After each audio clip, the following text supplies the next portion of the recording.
A few days ago, Udhaynidhi Stalin made a comment calling for the eradication of Sanatan Dharma. When the heat got too much and Hindus started calling out his genocidal call, Udhaynidhi Stalin shifted gears just a little bit to say that he was not talking about Hinduism, he was talking about Brahminism and the Varna Vyavastha, the caste system. Because he said Sanatan Dharma represents Brahminism, not Hinduism. Let's forget for a moment that Sanatan Dharma is not a branch of Hinduism, but the heart and soul of Hinduism. What interests me more is why did Hindus feel compelled to recede a little bit and were rendered mute and helpless when the narrative shifted from the genocidal call to the eradication of Brahminism and the caste system? Is it because centuries of subjugation and centuries of guilt tripping have rendered Hindus so helpless that we are forced to accept the intellectualization of our own genocide? Is it because we don't understand Varna Vyavastha properly? Is it because we are so guilty and we've been made to feel by the missionaries, by the British, by everybody around us, that we are the barbarians who oppressed each other and we are the barbarians who deserve to be civilized? Is it really because of that we receded from that comment? I'm Nupur J Sharma. In this episode of Reality Bytes, we will be talking to Ashish Dhar. As you all know, he's associated with Upword, Pragyata, and the Indic Collective Trust. Hi Ashish, welcome to Reality Bytes. Thank you for speaking to us. Thank you for having me on the show. You're the first guest on this new podcast and this new format, and I know that this will do well because we are two people. A lot of people love to hate. So why are you so hated, Ashish? Why do you think you get so much ire?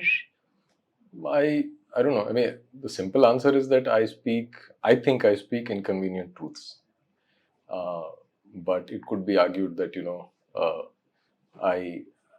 I come from a certain school of thought which is regressive, uh, Rudhivadi, etc., etc., and that's how they describe me.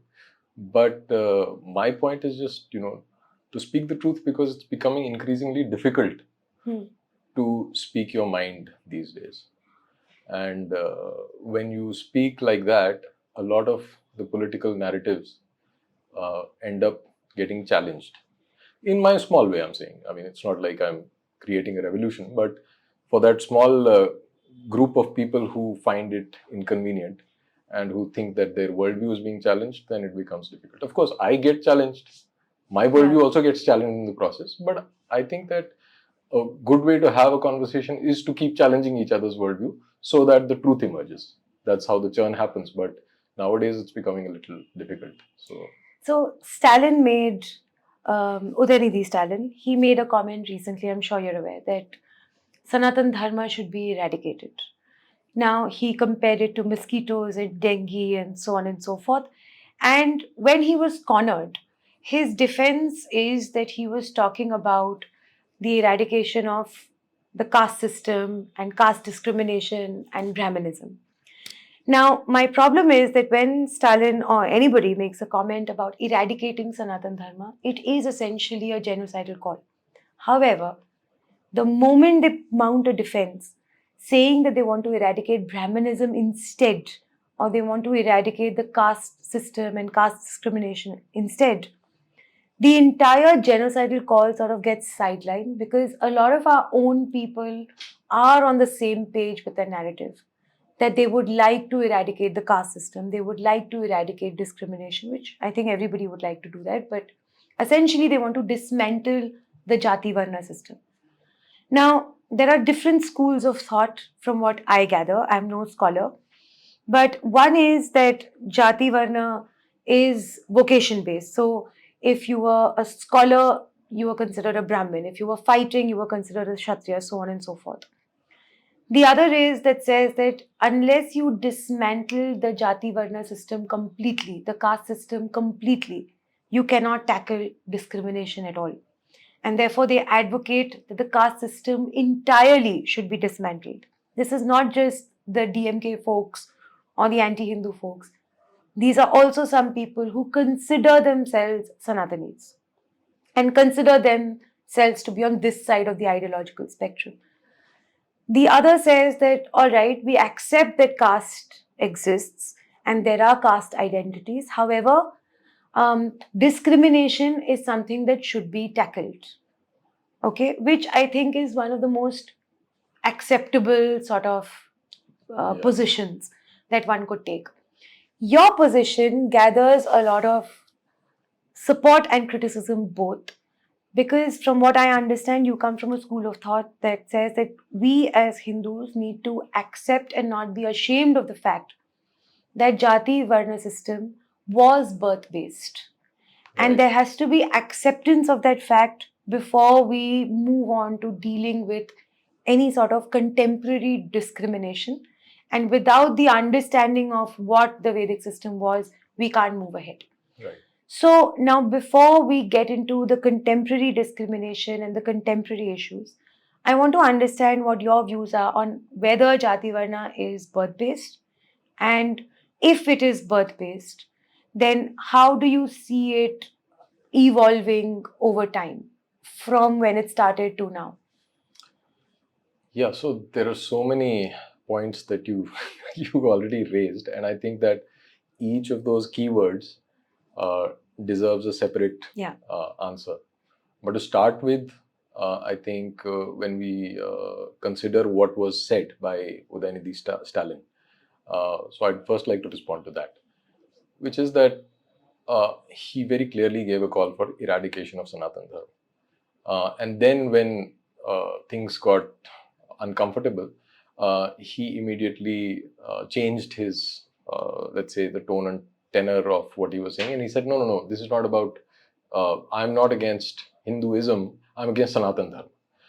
This is the first time that I've heard that Hindu Dharma or the Hindu religion and Sanatan Dharma are two separate things. And this is nothing but obfuscation. This is covering the hatred with some optimistic sugarcoating and saying that no, this is not what I meant. What I meant was something else because it was too difficult to maintain that position. But like you very correctly said, it is a call for genocide. Though it may be argued that, it's like saying when we talk about, let's say, another religion, let's say Islam, and we criticize Islam, we are not really calling for the genocide of Muslims. We are talking about the tenets of the faith, and we are saying that this is what is not acceptable to us as outsiders. So that position is fine. But the manner in which this whole debate has proceeded, and one after another, politicians and intellectuals from that side of the spectrum, the way they have doubled down on this discourse is clear that what they're advocating for is nothing short of violence against certain people, especially the Brahmins. And this reminds me very much of how, and this is a cliche, because everyone appeals to that, but this is very similar to how the Jews were treated before the Holocaust. And certain stereotypes about Brahmins have been blown out of proportion, and you're using that as an excuse to call for violence against them. It is very simple. So that's how I see the whole turn of events.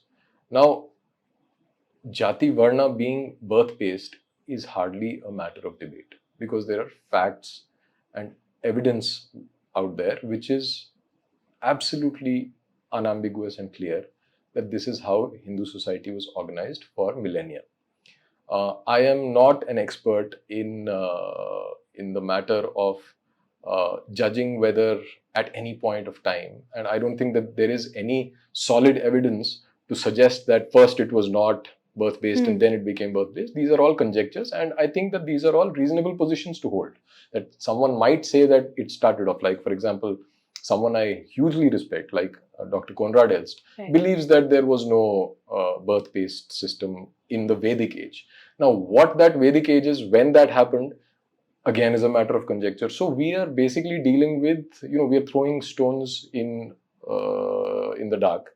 We don't know what really happened and how it got changed, but we know for sure that the textual tradition of the Hindu Dharma is very clear about the Jati Varna, or the Varna being based on birth.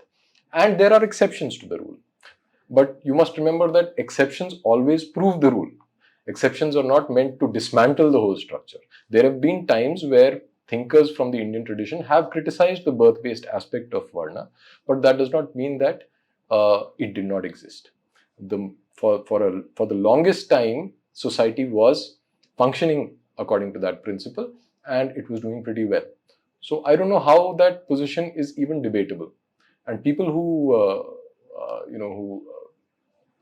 quote the Bhagavad Gita, for example, they quote it out of context. They take one single statement or one verse from the Gita, and they make a whole theory out of it without considering the hermeneutics of the text itself and how that verse has to be interpreted, what precedes it, what comes after it, what does another chapter say on the same matter. Like, for example, they always quote that, and I'm slightly digressing here, when they talk about Shastras, that Shastra is the ultimate pramana in the Hindu framework. So there is no doubt about that. Now, people may have an objection to the fact that Shastra, if you go by the Shastra, then you are becoming Abrahamic. That's another debate. But they quote the Mahabharata to say that, or the Gita only, where Krishna, at one point, he says that, you have to use your viveka, your buddhi, to come to a conclusion. But they don't talk about the verse where Krishna himself says that the wise always follow the Shastra.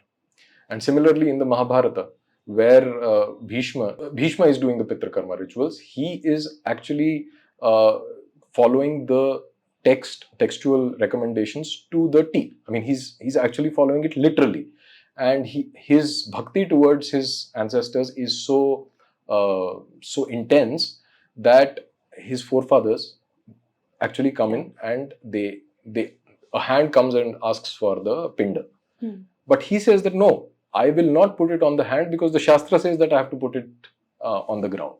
The problem is that if you take one example out of one verse and quote it out of context and build theories around it, then it is very easy to to counter that, and that's what happens when you do such a thing. And the other side, which is, let's say, the leftists, for example, who are not very fond of the religion itself, then they'll say that this is a very this is a very dishonest representation. This is an apologia, and you are actually giving them an opportunity to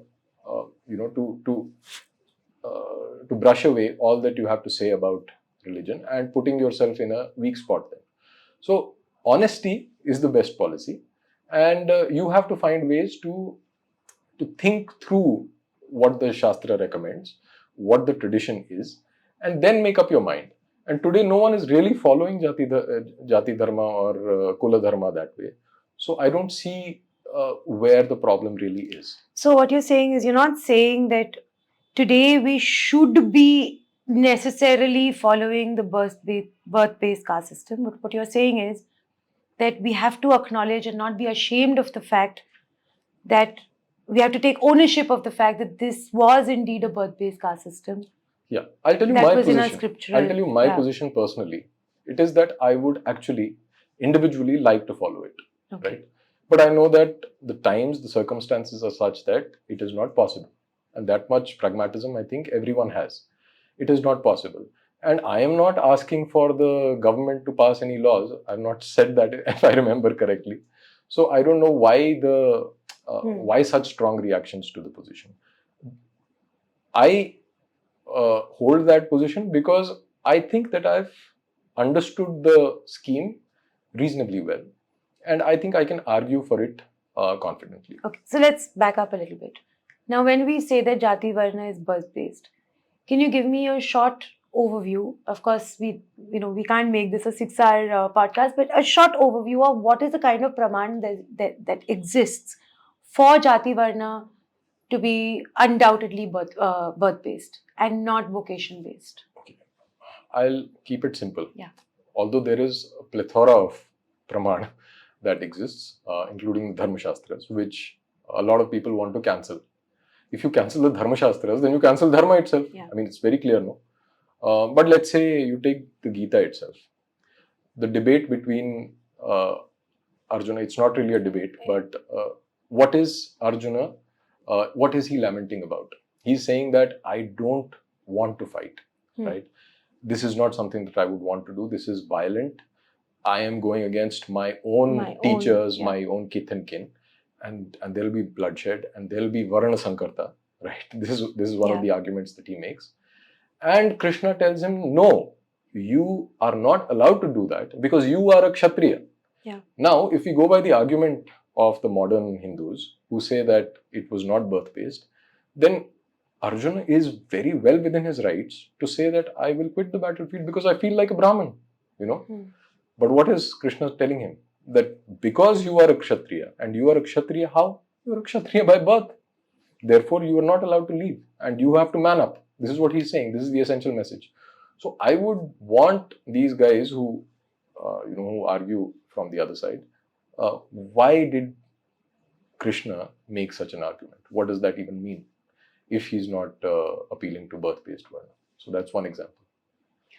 So do you think that we are collectively trying to prove that it was not traditionally birth-based because we have been made to feel ashamed and guilty about our own roots, and therefore we want to whitewash it somehow to get it to a level where it could be perhaps reasonably acceptable to those who are ideologically opposed to the very existence of Hinduism? Not necessarily. I think a lot of Hindus do it in very good faith. They say these things because they have internalized the values of the Enlightenment era, which is equality, fraternity, liberty, and so on. And these are very modern ideas, egalitarianism included. These are ideals which the Hindu society, especially the urban English-educated class, has deeply internalized. And they find nothing questionable in these ideals. I don't think that they have spent too much time critiquing these ideas or reading about them, because there's enough literature from the West itself which demolishes the entire Enlightenment framework. And because they've not done it, they think through these tropes. And because they think in that way, birth-based system starts off, I mean, they start off with the presumption that birth-based equals evil, without investigating anything further. So I think that is where the problem lies. And I always advocate for, before you actually want to understand Jati Varna, you must first understand modernity, you must first understand enlightenment, see the blind spots in your own thinking, and then go and read some Shastra, and then it will make more sense to you. So what you're saying is, because Hindus have been now historically trained to think in terms of moral extremes, good, bad, should exist, should be demolished, where you're talking about it, the Enlightenment phase and modernity, is why we are unable to understand the nuances of the Jati Varna system as well, and hankering for a dismantling of that. Yes, that is one part where you are thinking in binaries all the time, because that's how you've been trained to think in your schooling and other forms of education that you undergo. That is one part. And the other part is that there is no proper ritual praxis in your life. And I had written a small piece about it, that because ritualism and conducting daily rituals, your nitya karmas, that is no longer being practiced. So you are disconnected from the tradition. You don't live it. You don't embody it. And I believe that Hindu Dharma is all about that. 90% of our Dharma is about living the tradition, embodying these ideals, and then making sense of it, then rationalizing it. But if you are sitting at a distance and looking at it, let's say from an ethic perspective, then nothing will make sense. So a part of the blame does go to the fact that you do not practice your religion. But that is not an insurmountable obstacle. You could still, take that extra effort. make that extra effort and understand it. But that extra effort is not also being made because of the reason that you stated. Right. So now we can go to the part where you articulated your position that you would personally want the birth-based Jati Varna system to be followed, but you're a realist and you know that can't happen. But let's go to the reason as to why you believe it should be followed. Now, I'm playing the devil's advocate here, but a Jati Varna system which is birth-based essentially differentiates between certain sections and classes of people, saying that a certain section should be involved in scholarship, a certain section should be involved in, say, the defense of society, the physical defense of society, so on and so forth. The existence of such a system itself renders itself to discrimination. When you divide society in certain sections, saying that certain jobs are supposed to be done only by this person because he's entitled to do so by virtue of his birth, it renders it's easier to discriminate on that basis. And therefore, why would you advocate or why would you think or believe yourself that that system was something that should be followed, barring the fact that you are a realist and you know that it can't be followed to its entirety at least, but why would you believe that it should be followed? So, the interesting word here is discrimination. And if you recall the Sabrimala agitation, right? One of the very popular phrases that was used by the Hindu side was that exclusion is not necessarily discrimination, right? In the Sabrimala case, what happened was that there is this one temple where you have a certain rule which is being followed, and there are hundreds of other Ayyappa temples where you are free to go. So you're saying that, look, this is a special place, this is a special shrine with its own principles, own set of rules. Please leave us alone, right? And all the women come to the streets and say that, ready to wait movement happens. They say that we don't want to go, leave us alone. That's the narrative. In this case, what is really problematic about birth-based systems? I'll give you two arguments. One,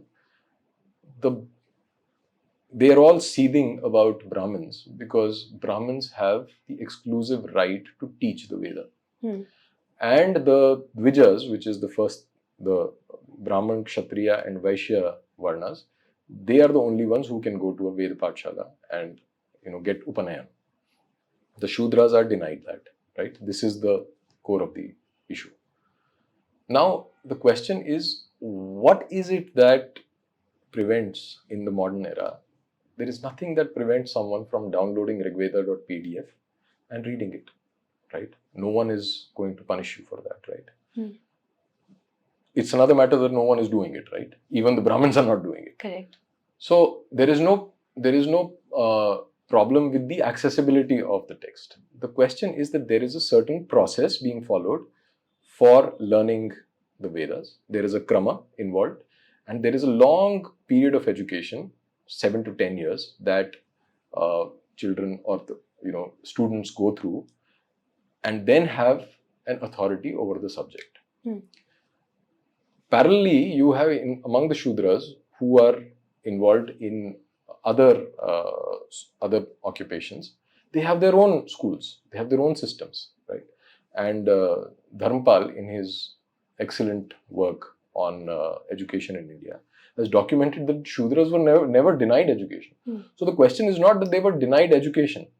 They were only denied access to one particular form of education, which is the core Vedic corpus. The rest of it is available. There is no denial for Tantra. There is no denial for even the Sampradayic education, whether it is Shaivism, Vaishnavism, etc., or Shakta, which is where I come from. Like in my Sampradaya, there is no denial for Diksha to any Varna. It is only a small, very, very specific area of study, which is not allowed for the Shudra. So all I'm saying is, let it be. I mean, people are not anyway hankering after it. It's a very specific system, And there are other sampradayas who are following their own education system, and everyone is open to it. So you see the analogy between Sabrimala and the current issue at hand. So you see, it has been blown out of proportion because people don't really know what the fuss is all about. Now, the second example.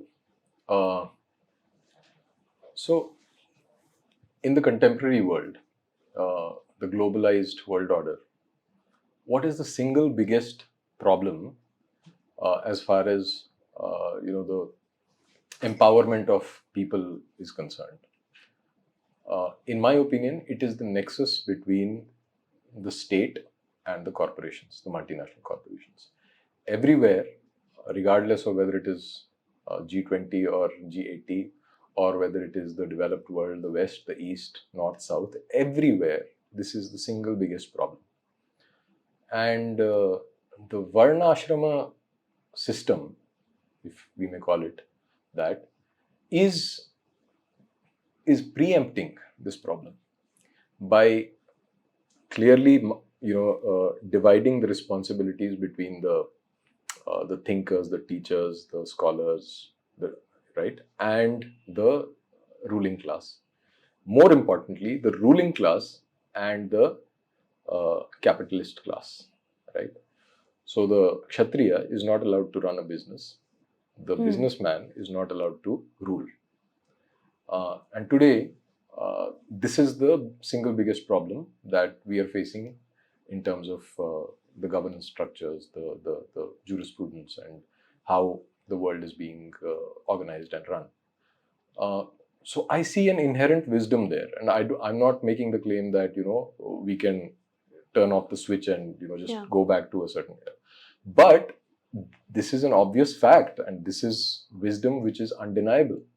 So my position is just that even if you are making incremental changes to the world order today, you're recognizing, for example, that there is an ecological disaster approaching us very, very quickly. There are a lot of things that we can learn from the ancients. And if we continue disparaging their wisdom and saying that, oh, this is regressive, this is this is Brahminical, then we are actually accelerating our own demise.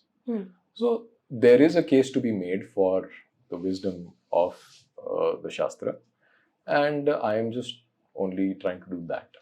So you see, in both these cases that I quoted, there is an internal logic.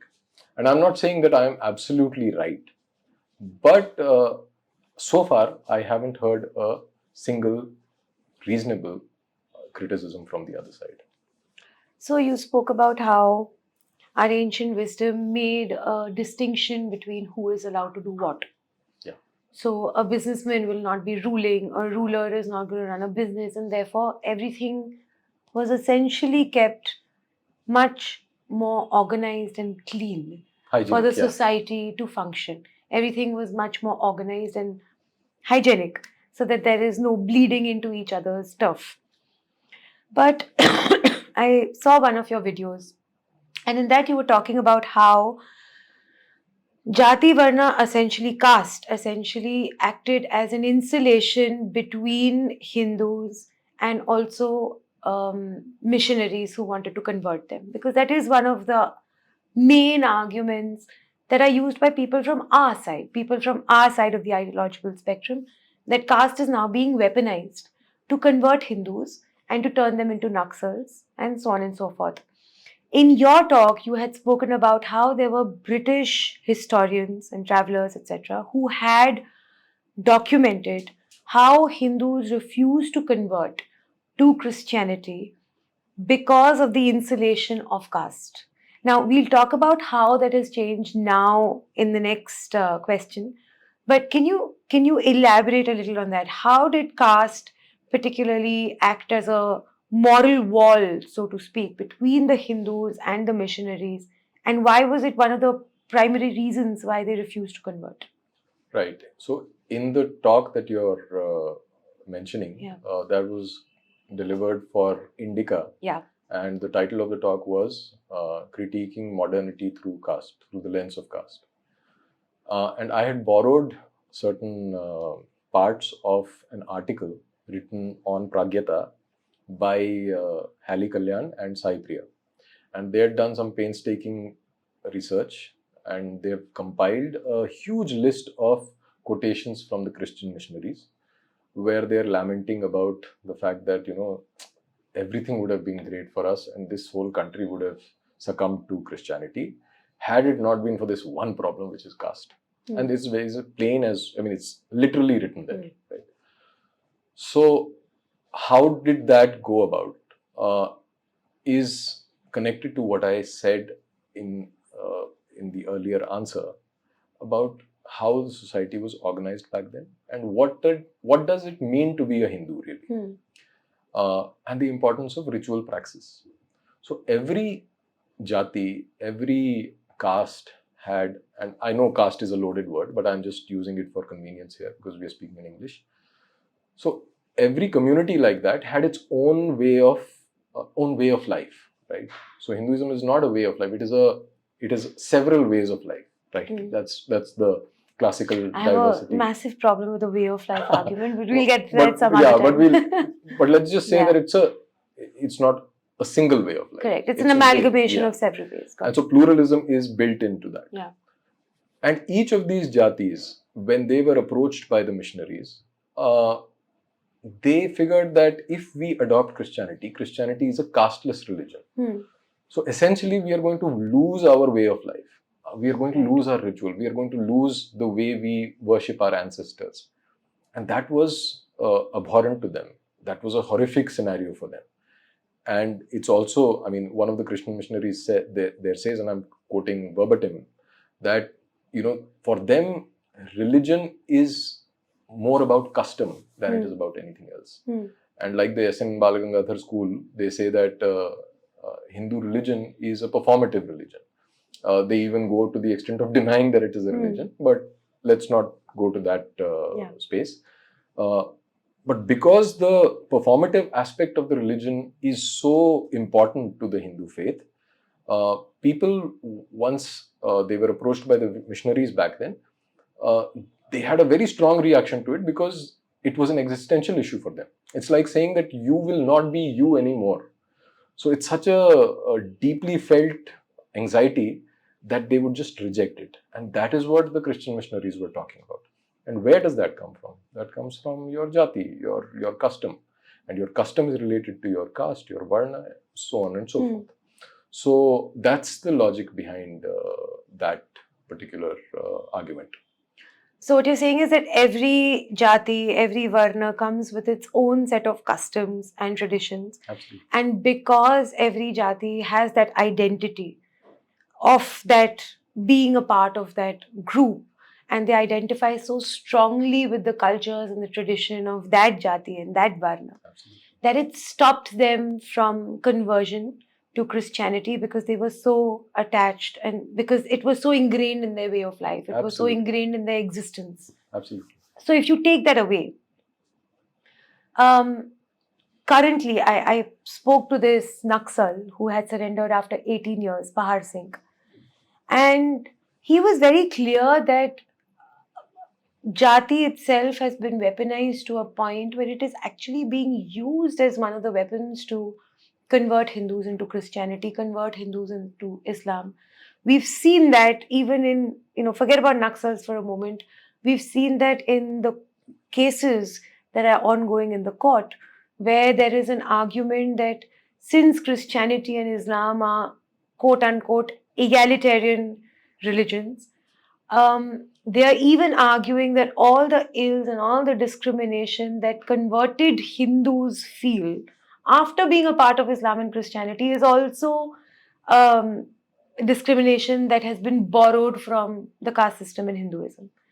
So now, when we are at a point where caste is being weaponized to a point where Hindus are being converted with the promise of an egalitarian society, where do we see that pride and how do we rationalize what used to be and what is?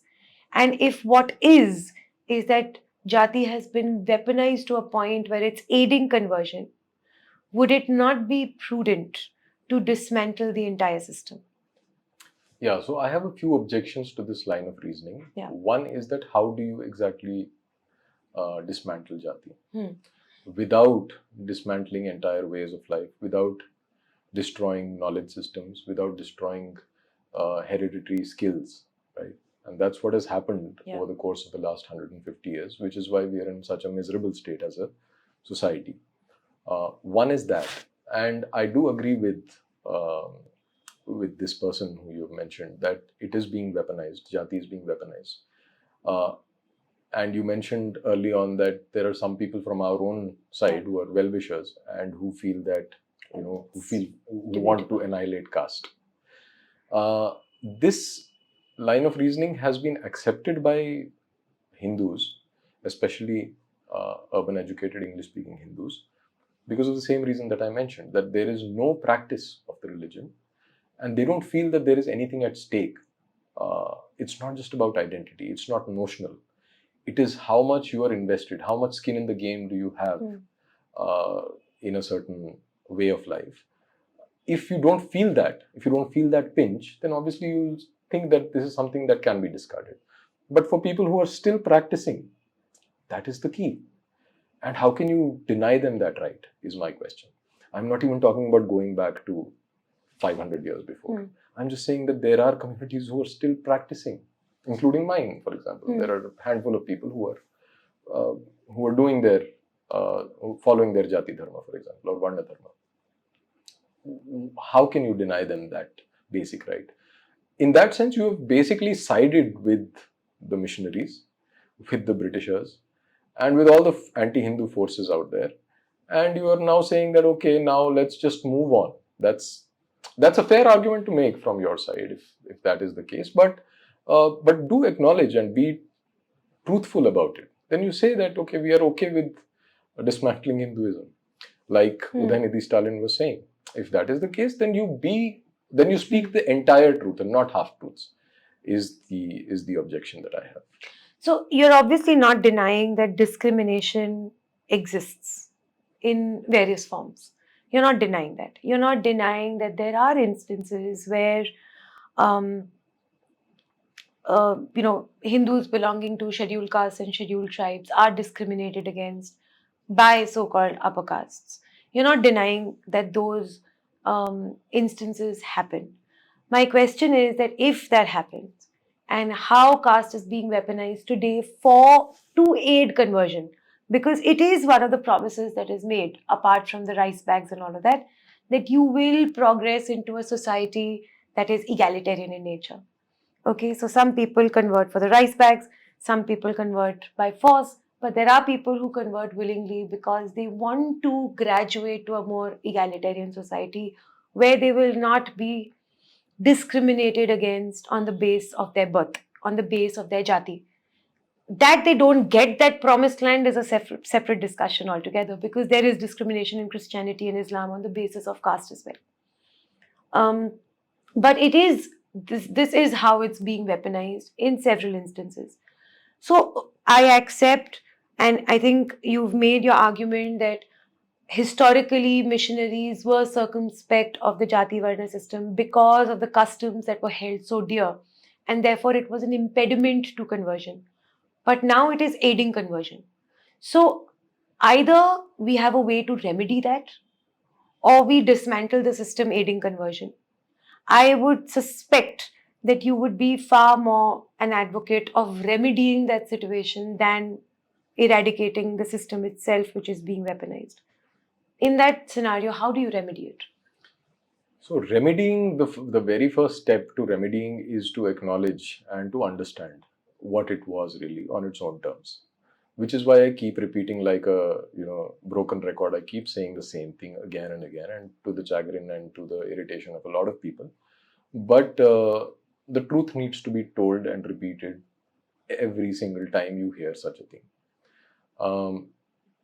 The other point about egalitarianism, and I think we can cover that eventually, but just a small comment on that egalitarianism is a buzzword. It's a trope. What really does it constitute, no one really knows. No, I believe there exists no egalitarian society in the world, but Absolutely, because it's not possible. yeah, But we can deal with that next. Yeah, we'll deal with that next.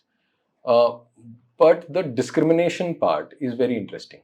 And I think that more and more people should be aware of the work done by the S.N. Balagangadhar School, specifically Sufia Pathan and Duncan Jalki, on this matter. And they have a very, very good paper on this, which is there, I mean, I think the title of the paper is there a case for caste atrocities in India, right?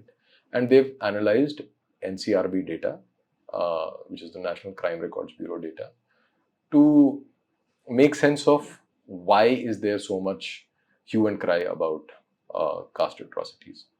And here's an interesting statistic from that.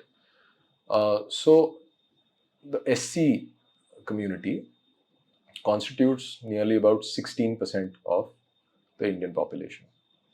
And SC, scheduled caste. The scheduled caste consists of 16% of the Hindu population or Indian population. And the crimes against them are about 0.5% recorded of the total crime. The rest of the society, which is non-SC, which is 84%, they have a much higher, incidence of crime against them. Let me just quote the entire, actually. So have they gone into whether these specific crimes were caste-based or just general crimes? It can be murder, robbery.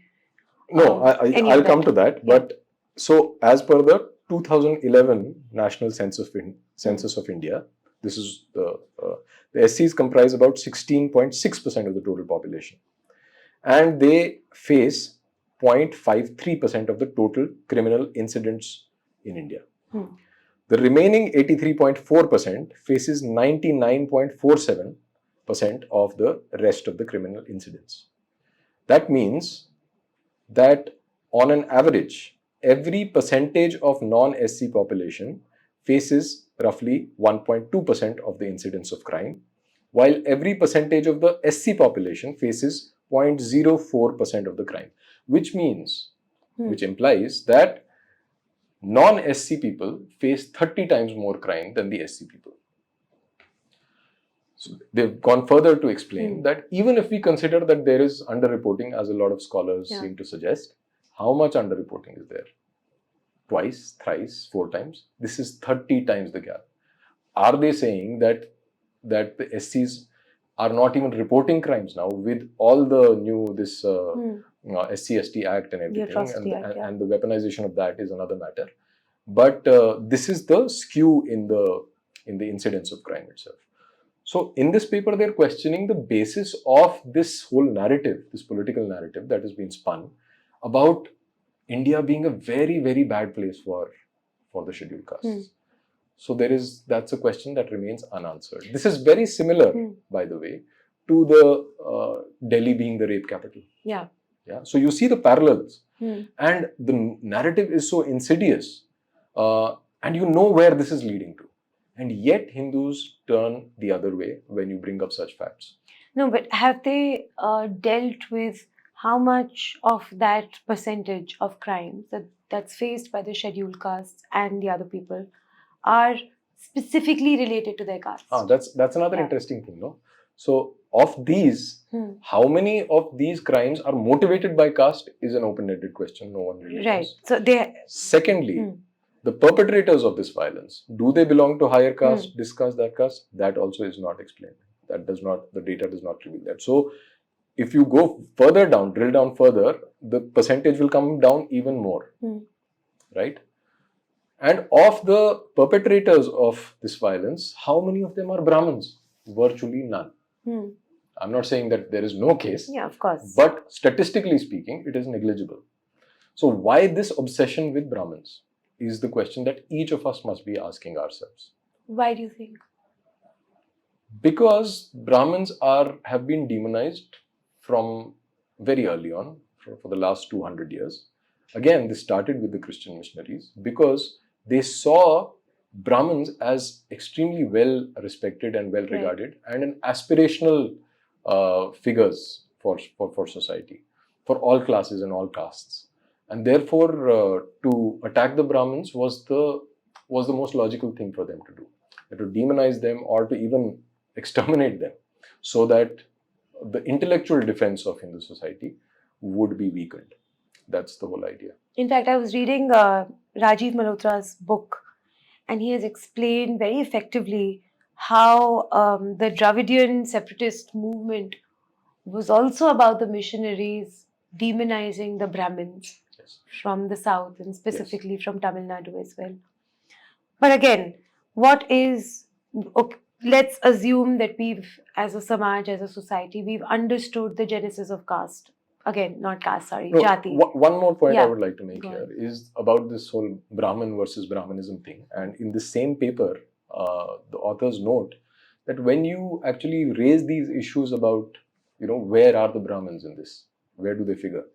So the answer from not some two-bit intellectuals on Twitter, but from very well-respected academics is that, oh, there are no Brahmins, but that's okay. It is still Brahmanism. So what they mean to say is that there is this secret society of Brahmins that has percolated the minds of the society at large, and they are acting on their behalf. I mean, how ridiculous can it get? And this whole attack on Brahmanism is, like I was saying, is like setting them up for a genocide-like event, the same way that Jews were being set up. And the Brahmins or Brahmanism, frankly, is just a euphemism. Absolutely. It starts with the Brahmins, but they're not going to pull up every Hindu and ask them, are you a Brahmin? Absolutely. Are you belong to the SC community? Or you can go and I'm going to kill you. True.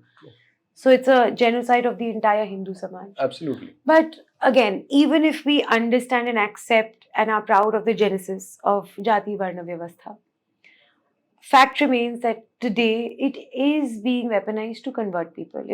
Even if we have a discussion on the atrocity literature, and I think it's an accepted fact that, coupled with the statistics that you just mentioned, a lot of the atrocity literature is vested interests trying to simply create that literature to legitimize this argument. For example, the whole theory of intersectionality, saying that if it's a Dalit woman, her intersectioning identities puts her at a greater risk, and therefore it will qualify as a caste atrocity case, regardless of whether the motivation behind the crime was caste supremacy or not. So a lot of the literature is bogus. We know that. But caste is being weaponized. We accept that. I think you accept that too. To convert Hindus, to say that you're progressing towards an egalitarian society. Egalitarianism is rubbish, but that's the promise that they are given. How do we remedy that? Look, one, if someone is weaponizing any concept or any idea or any social structure, the question that we should be asking ourselves is whether that calls for a discarding of the entire structure, right? And a lot of Hindus only think in terms of electoral politics. So let me ask this. Mr. Modi was demonized for 10 years for the so-called Gujarat riots. And he was being weaponized, and Hindu society was getting a bad name, and India was getting a bad name everywhere. Absolutely. Did these same people discard Mr. Modi? No, we made him a prime minister. So the same logic should apply here also, that I'm not saying you bring back the traditional structure, because that's not possible. But do understand it on your own terms. And once you've done that, then you have better arguments to give. And perhaps even better solutions will emerge from that. Because the truth is powerful, all said and done. And if you are denying the truth, you are making your own position vulnerable. Right. Now, I think one more thing. Yeah, absolutely. You say that caste is a problem because caste, it has devolved and it has come to a point where there is only discrimination. Okay, granted all that. Now we are in a situation, socially speaking, where the institution of family Yeah. itself is degrading. And I think that there are horrible statistics when it comes to domestic violence, marital rape, atrocities on children. So, are you with the left-wing extremists in saying that society, family should be dismantled and that children should be handed over to the state? I suppose no. But I think the same logic should apply everywhere then. Right. So what you're saying is once we understand, accept, and concede to the merits historically of the Vedic systems that we had in place, we can start battling the weaponization far more effectively. Absolutely. Right. Now, when we talk about Jati Varna Vyavastha, there is one specific argument that I've always found intriguing. In fact, if you remember, we had a discussion years ago, you, me, Sai, it was a YouTube discussion with a Right. couple of other people, where one of the main argument was that there is a lot of clamor within the Hindu Samaj right now to free Hindu temples, where the Hindu temple should be out of government control and the Samaj should be able to utilize its funds and manage its day-to-day activity as it deems fit. One of the arguments is that if that so happens, if the Hindu temples are freed from government control, discrimination on the basis of caste is going to make a comeback. And therefore, either you do not free Hindu temples from government control or you dismantle the Jati Varna system. It's an either or situation. Now, my question is, once Hindu temples are freed, I have always believed that whenever I've gone to a temple, no Pandit, no guard, nobody has ever stopped me and asked me what your jati is. Are you a Brahmin? Are you a Kshatriya? Are you a Shudra? Are you a Vaishya? Nobody's asked me. They don't even ask nowadays whether you're a Hindu or a Muslim. Exactly. It doesn't really matter what you look like. It doesn't matter who you are. I'm 36, and in my 36 years of existence, I have never been stopped and asked what my jati is. And I concede that I have been brought up in a very caste blind sort of environment. And maybe that's why it was not even on my consciousness what caste could be. But so this is an either or scenario that's advocated by not just the left. I mean, the left doesn't even talk about freeing Hindu temples, but it is one of the arguments that has come up over and over again, even from our ideological spectrum. So, do you think that giving Hindus and respective sampradayas control of their temples again will lead to heightened discrimination between castes? Now, I would answer this with another question, which is that we've all heard of the Kamakhya temple. Yeah. And so far, it is not under government control.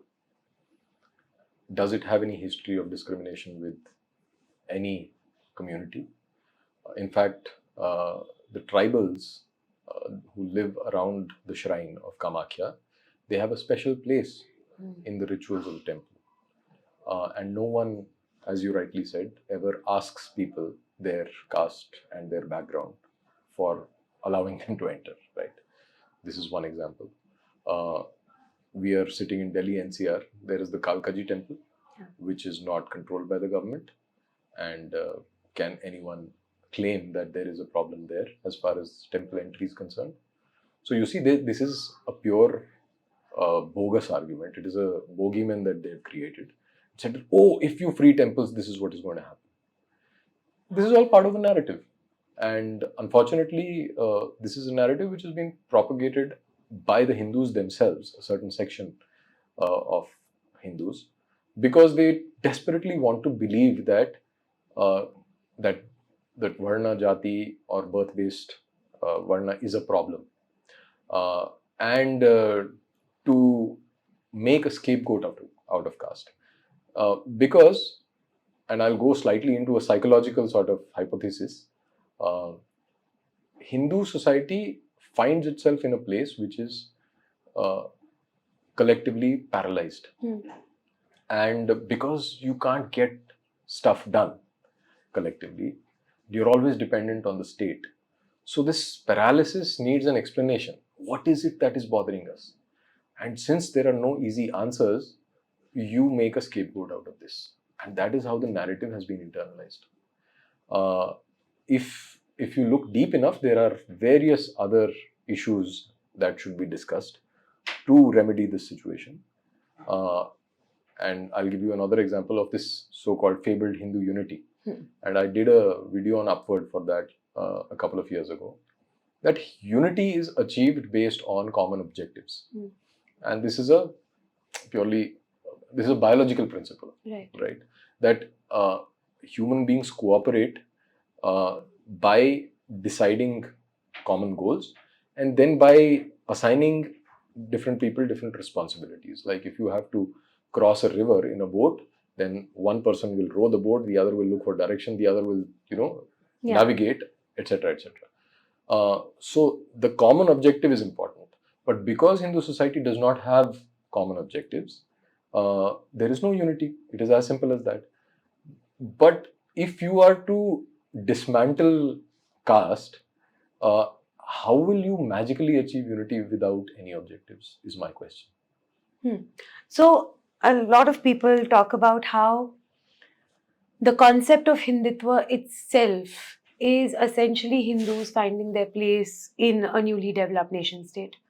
And the concept of Hindutva itself is meant for Hindus to transcend their caste differences, their jati differences, their ideological differences, their differences in how they worship, their culture, their tradition, etc., and come together as a large Hindu Samaj, as a unit, to find their place in the newly developed nation state and to battle the onslaught that they have been under historically. Now, there are two ways to achieve that sort of a Hindu Samaj unity. One is, of course, as advocated by many people, dismantling of Jati Varna. The other is, which I'm presuming you would probably believe in, is reaching a set of non-negotiables. Now, even reaching that set of non-negotiables has been an almost impossible task for the Hindu Samaj. And a lot of people attribute that as well to Jati Varna, saying that because you're divided on the basis of Jati Varna, you as a Samaj have not been able to reach a set of non-negotiables. So if Hindutva itself is, in a sense, trying to build some sort of egalitarianism within the Hindu Samaj, so that you can fight and survive and preserve your civilization as a unit, what good does Jati Varna Vyavastha do? By obliterating diversity, if Hindutva wants to preserve the Hindu Samaj, what on earth is it preserving? The myriad ways of life in which Hindus have figured out their relationship with the divine, if those practices no longer exist, if those rituals are cancelled, then my question is, what is it that you're even preserving? And this is a very bleak scenario. And it's interesting you mentioned non-negotiables. I think, and I think you would agree with me, that one non-negotiable that the Hindu society had, which is unambiguous and there is no debate about it, is that cow slaughter is not acceptable, right? Yep. Consumption of beef is not acceptable. But you look at the discourse, the political discourse currently among the Hindutva crowd, and I'm not demonizing Hindutva here. I'm just saying that people who believe that they are Hindutva, they say that it's okay for us to even consume beef. So you have given up even the last citadel, right? The last post. In the hope of what exactly is the question. If you are even willing to compromise on something as fundamental as cow slaughter, disregarding the long history of sacrifices that your own ancestors have had, people have got killed. I mean, in Kashmir, 800 people were killed in a single stroke because they refused to consume beef. And you're just willing to give that all up because of some fabled unity. What the hell is that unity about? Someone please tell me. So I think this is all, this is not a thought through position. This is based on certain memes, I suppose, very superficial, and it's just a battle of who speaks or who shouts the loudest. Interesting you would say that, because recently Mohan Bhagwat ji as well made a statement that he was, I don't recall particularly, but he was somewhere in the Northeast. Some Pracharak RSS members were in the Northeast, and they were served beef, and cow meat specifically, not beef. And they were obliged to, even though they did not want to, they were obliged to consume it because they want to have some sort of inclusion with our Northeast brothers and sisters as well, to make sure that they don't feel singled out, they don't feel, away from what Sanatan Dharma and the Hindu civilization stands for. Now, this is not an interview about my personal position, but about yours. Now, if we do not make certain compromises to ensure that the entire Hindu Samaj, despite its differences, can come on the same page to at least battle the onslaught against its very existence, there'll be nothing left to fight for.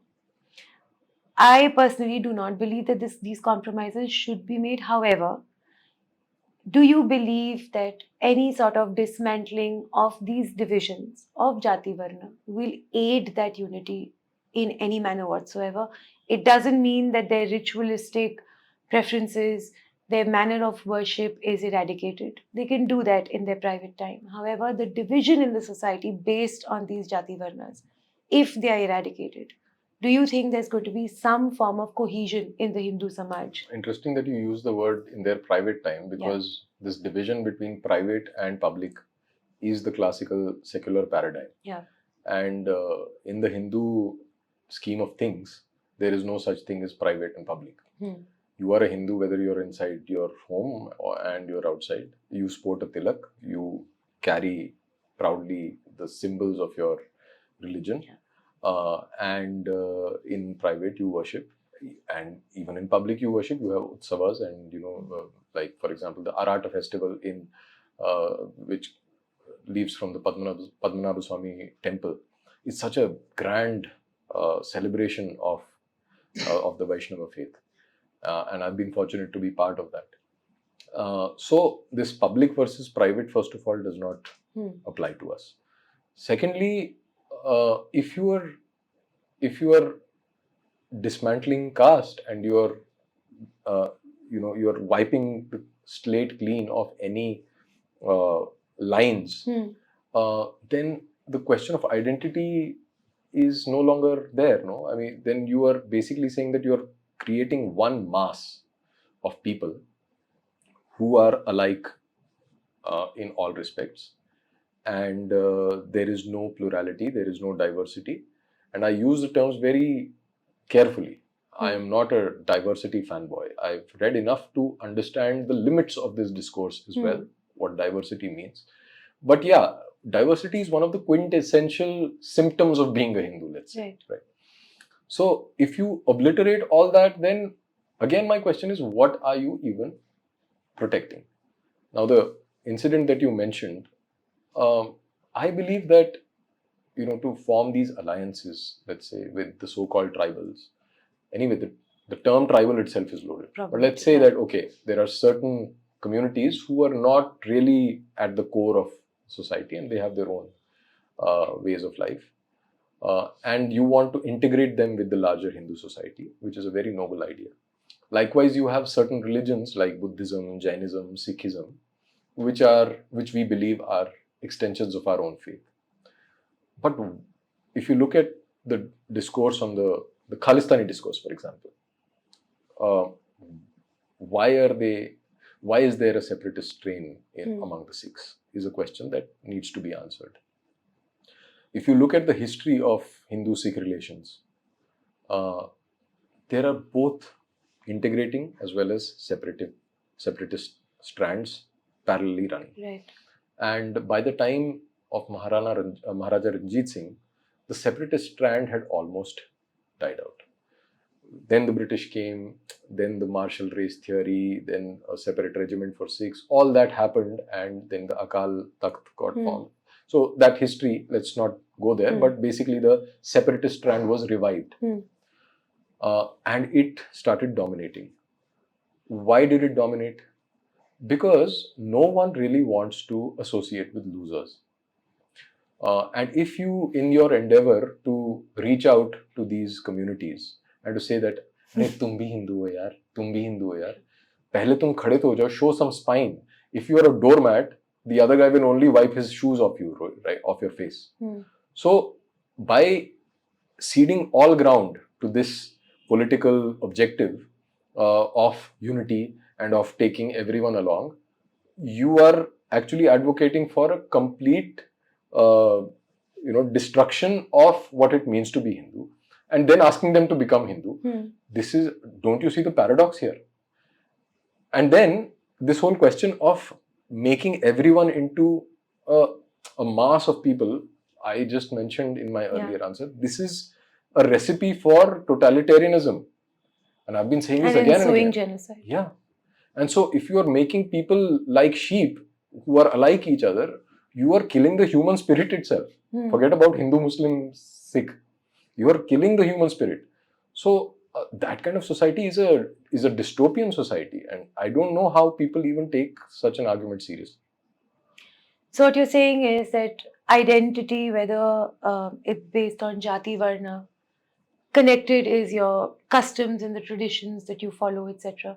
They are the very core of what the Hindu Samaj is. And any eradication or dismantling of that would gloss over what being a Hindu is completely. Because without that, you're just a mass of human beings who can be slaughtered, cast away, and it wouldn't matter. Absolutely, absolutely. And also that you would destroy very specific knowledge traditions. Let's say the indigenous leather producing industry, for example, which is no longer there. Now it has all been industrialized. Or dye making or weaving, very specific art forms. These are art forms in India. They're not just skills. Pottery as well, which is... So all these art forms have survived to this day because of the institution of Jati. Because they were able to transfer that knowledge from one generation to another. Why? Because they considered it their duty. The Gharana system in classical music, right? You will not get a Zakir Hussain outside of the Gharana system. So arguing for dismantling that means that you are ready to give up that those knowledge traditions. But you see, a counter argument to that also is that to preserve those traditional knowledge systems and to preserve those traditional art forms and knowledge systems that are passed on from generation to generation, you're essentially willing to concede to discrimination and them being poor, while the Brahmin Banya becomes richer. The poor stereotype is absolutely inaccurate because the Shudras were not poor. And we've written about it on Pragyata. There is an article called The Fall and Fall of the Shudras, where we have relied upon the works of Vijaya Ramaswamy. I think that's the scholar, if I'm not wrong. And she has documented inscriptional evidence, which is one of the most solid forms of evidence, in which it is very clearly demonstrated that the Shudras were a powerful community. Not all Shudras, of course. I mean, maybe a particular occupation was not all that powerful, but a substantial number of them were doing well for themselves, and they had, they had a good life, in very simple terms.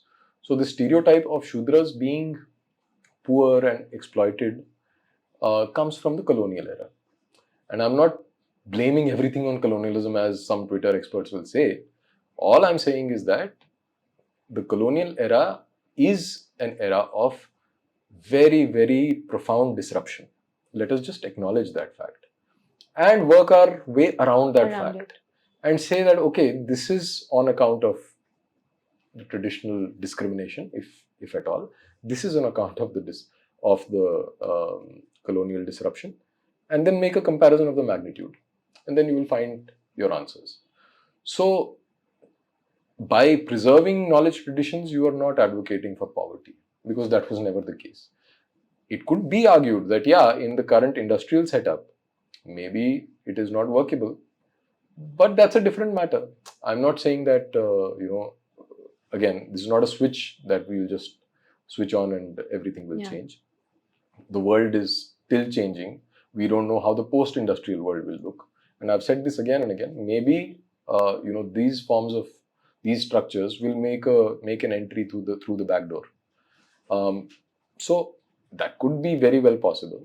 But right now, the task for us is very clearly cut out, which is to say that we need to first investigate without any pre-existing guilt, and to come to a reasonable understanding of our past and the structures thereof.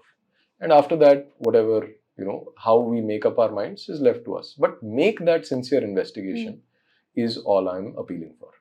So I think we've discussed broadly what Jati Varna is, how it is birth-based, and how and what the merits of it are, and how it's being weaponized today. And perhaps we can't fight the weaponization without truly understanding what it is and what it was and what it was meant to do.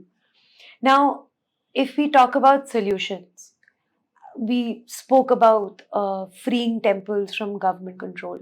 And we spoke about how there are temples which are not under government control, which are actually integrating the quote-unquote tribals far better than certain other temples which are under government control are. Now, I think we've had this discussion before as well, that let's assume that temples become free from government control, and we go back to the temple administration and the temple system that we had at one point of time, where every sampradaya was taking care of the temples and their rituals. Do you think we would actually be in a better position to take care of the devotees of that area and to take care of all the Hindus of that area? Because my issue has been that in Christianity, for example, the church is responsible for its parish. Now, if the flock has a problem, if anybody who goes to that specific church is facing some issue, whether it's personal, financial, what have you, the church does step in and ensure that that person is taken care of to a large extent. And with us losing control of our temple, Hindus have been unable to do that, because it should flow from the temple to the Hindus of that area and to the Hindus who believe in that temple. Do you think that model of administration would actually do the work of integration far better than compromising on non-negotiables like consuming cow meat, for example? Yeah, freeing Hindu temples is a slightly complex topic, because my personal take on that is that freeing Hindu temples and giving it back to the community is just an interim step. Whether we will be able to go the whole hog and go back to the traditional way of managing temples is an open-ended question, because that means that the society itself transforms, and the traditional stakeholders of the temple, which would include the Kshatriya class, the king, they are not, I suppose they're not making a comeback anytime soon. So, in the absence of sadly, perhaps, yeah. So, in the absence of those stakeholders, how do we ensure that the temples run according to the agamic injunctions? But it is still better than having the government as the Maibab, right? That much is clear. Now, the malpractices that have creeped into temple administration are not going to go away entirely, because the government in that sense is just a representative of the larger society. And if the larger society has had a downfall, and Hindus tend to look at temples like picnic spots and money-making machines. Sadly, reel-making spots as well now. Absolutely. So in that scenario, what will the community do that the government is not doing, right? And that's a valid question. But I think it is still a less cynical way of administering the temples, because the government is a faceless machinery and all they understand is revenue, footfall, and such kind of vocabulary. While the communities are decentralized and there is scope for implementation of the traditional ways of worship and rituals that would please the Devata. Because ultimately the temple is meant for serving the Devata. The community, the economics, everything else takes a backseat. They may be very important parts of the temple ecosystem, but the temple at its core is a place where you go to serve and to bow before the deity. So keeping the deity happy is the number one cause of building a temple. Now, the question of whether that route is a better route than this, I think that's a no-brainer. Yes. And I'll give you a certain example. My colleagues at People for Dharma, they have undertaken a very noble project of reviving worship in dilapidated and abandoned temples. Recently, I also tweeted about that. And one of the cases that was very striking to me was this temple near Kumbakonam. I forget the exact location because it's a complicated Tamilian word. So I don't remember the name of the place, but it's a Vaishnava temple from the Pallava era. And this was a temple which was lying in ruins. And the community around it they had encroached upon the land of the temple. Now, if a newspaper reporter would go and report on that, they would say that there is encroachment and the temple land has been taken over by the community. But the fact of the case is that these people had encroached upon the land because they were sure that if they did not do that, the government would take the land away. Okay. And they wanted to prevent that from happening, and they wanted to keep the complex in place. And as soon as the temple was resurrected and the worship was resumed, they proposed that they will leave that part of the land. Wow. And the kind of impact that revival of that worship has had on the community is very impressive. First of all, people started visiting and their prayers started getting answered. And this is a claim that I'm making based on evidence, and it may seem regressive to a lot of. You can't convince the faithless. The faithless, yeah. And we're not. I hope my audience is not the faithless. If they are, they should leave. So people, childless couples, they were blessed with children. People who were not getting jobs, they started getting. And now there is a thronging crowd which every day that wants to have the darshan of the Devata, and they participate in the cleaning efforts. They do the daily rituals. Everything is in place now, and suddenly the character of the place has changed. It's become a vibrant community all of a sudden, just because of that one act of. So bringing back these temples and starting worship and empowering the community is a very effective way of infusing cohesiveness in Hindu society. And if it is done in enough places, I think that we have a good case for unity. Without consuming cow meat. Absolutely. Okay. So this is one of the solutions, giving people, Hindus, back the power to worship, the power to manage their own affairs in their own temples.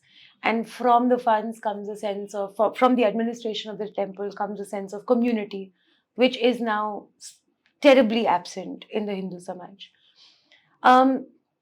My other question and my last question, this is the last leg of the discussion. Let's suppose we dismantle Jati Varna completely and we have a completely technically egalitarian Hindu Samaj where nobody is a Brahmin, nobody is a Kshatriya. My question always has been that if there is an outside onslaught, who stands up and fights for me? Because I come from a Banya family. So we've been taught how to do business, albeit not very well, given that I never succeeded in doing business. But traditionally, we've been taught how to do business, and that's been our vocation for generations. I have never been taught how to pick up a weapon and fight for myself, as opposed to somebody who perhaps come from a Kshatriya background, who would have, from their very childhood, heard stories about their ancestors being warriors and had respect for that warrior Shatra tradition, picked up the weapons, trained, etc. When there is an external onslaught, who protects us if there is complete egalitarianism and complete disregard for ancient traditional vocations and traditional knowledge that every sampradaya, sort of maintains? But suppose that happens. What kind of a society are we really looking at? Because the argument is that you dismantle the current system that we've got as, it's been passed on through generations, and you start over completely anew, start building from, bottom up. Now, I believe that even if we do that, there are going to be different forms of stratification of the society that will take place eventually. Everybody is going to find their people and stick to their people as far as socialization is concerned, as far as marriage is concerned, as far as all of that is concerned. So, if we do dismantle Jati Varna completely, what is the kind of society that you think the people who want to dismantle caste are envisaging? Yeah, so first of all, the Hindu Samaj was never as defenseless as it is today. Yeah. And one of the main reasons for that is the outlawing of the act of carrying weapons. Yeah. So all castes did have a Kshatriya tradition within themselves, including the Banyas, because they would have to protect themselves, right? And so even the Brahmins. So the training in self-defense was very much part of the traditional education, regardless of caste, whether you were a Dvija or otherwise. And that is why one of the most important laws from a British point of view that got passed was the arms, the banning of the arms. You couldn't carry arms anymore. And they also especially targeted the jatis who were very good at it, and they criminalized those tribes. The criminalization of Hindu tribes happened. So it was a very clever move on the part of the British. And since then, we've been suffering the repercussions of that one single law. And Hindu society has now, in the post-independence era, completely outsourced its well-being and its security to the state. So monopoly on violence by the state is a universal phenomenon in the modern world. But certain communities do retain a sense of autonomy and can move things around, let's say, when it comes to the question of survival or when it comes to vanquishing the enemy, right? But Hindus don't, no longer at least. You're talking about the Islamist mob and the street veto, for example, that they exercise. Absolutely. So, in contrast to that, Hindus have no self-defense. So, one of the things that must be done is to revive those traditions, and at least, if not carrying arms, because that is outlawed, but learning the traditional martial arts, and this should become very commonplace. Again, that is very specific to certain communities. Only they can teach. While everyone can learn, they can teach. They are the vanguards of that knowledge. And because you have dismantled the system and you've demonized it, slowly that is also dying out. So that needs to be revived. And you see, traditional knowledge of that kind is best preserved father to son. So if you are outlawing that, and if you're saying that this is discriminatory, then you're essentially killing that knowledge, like the point that I made earlier about the Gharana system also. So having said that, in the current scenario, what we should be doing and the kind of society that these guys advocate for when they say that we need to annihilate all jatis is an American society where your next door neighbor doesn't know who you are. It is so atomized that even the family is under duress. And you have a scenario like the American Beauty. American Beauty, you've watched that movie, right? No. So Kevin Spacey, really it's a early 90s, I think late 90s movie. It's a classic on the American life. It's a critique of the American life where even the family makes no sense anymore. That is the kind of society that we are looking at if we are hell-bent on demonizing. I'm not even saying that we have the wherewithal right now to even strengthen our institutions. But even if we are mentally acknowledging that this is what it is, then we are at least stopping that tide from advancing. If we are guilt-tripping all the time, then the next post that will be conquered by the forces of modernity is the family. And then we are looking inevitably at the destruction of family and complete atomization and a totalitarian society in the making. And, there are signs of that already happening. So if you look at any urban settlement of Hindus, especially in the metros, a couple of years ago, there was this society in Noida, a gated society where some Bangladeshis had attacked. I think OpIndia had also covered that. Yeah.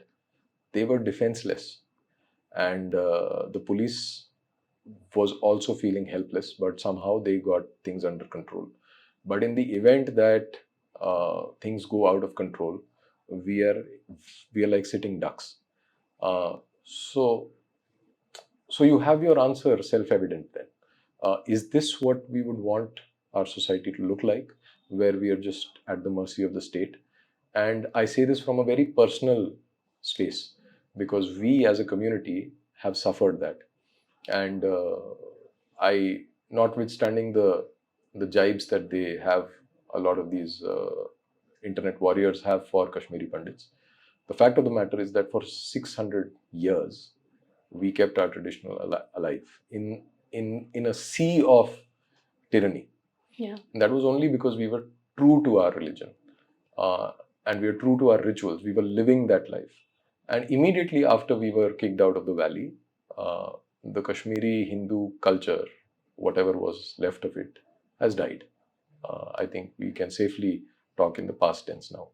So our community is a living example, is an extreme case from where the larger Hindu Samaj can draw a lesson and see that, look, this is what happens when you're not practicing your religion, practicing your customs, understanding your rituals, and being true to your faith.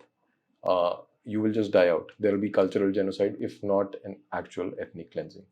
So I am really scared of that scenario. It's not very often that I find people who are as paranoid and as dark as I am. So I thank you for being your paranoid, happy self. And I'm extremely glad that we could share this this vision of a dystopian world together. So thank you so much for talking to me. Thank you, Nupur. Thank you for having me. And I wish OpIndia all the best for this new endeavor. Thank you. And I hope that you will reach more and more people with such fascinating conversations. Thank you. Thank you. Thank you so much.